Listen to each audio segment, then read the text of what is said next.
E aí galera, beleza? Somei com mais um vídeo aí de como configurar um Showbox Premium HD na CS. Você tá vendo aí que já tá funcionando? É porque já tá configurado na CS, entendeu?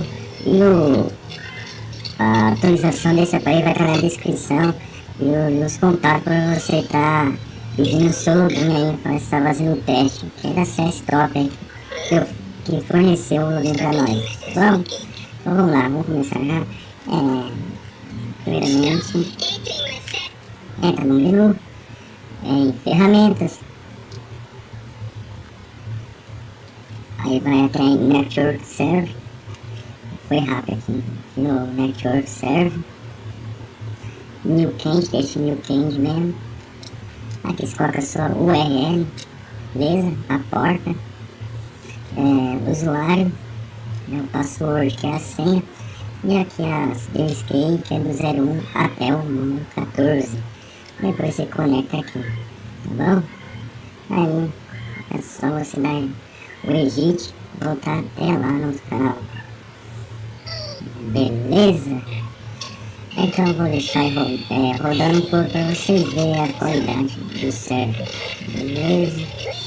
Cada CS top aí, então CS muito bom. Vamos aí, está vocês premiando. Everybody in my country is so afraid of being seen in an American movie being cruel to their galera. This is the crazy world we live in. Okay, you can go. Vamos ver aqui, ó. Kids the road, as they say, and have a nice day.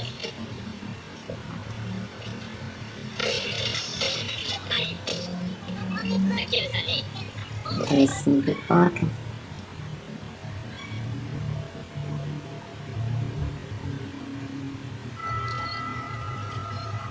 Aí, perfeito.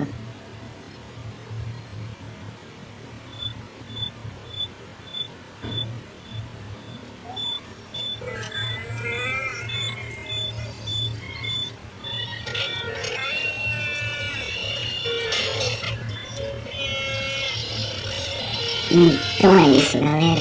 Um grande abraço. Se inscreva no canal e curte aí esse vídeo, beleza? Tchau, tchau.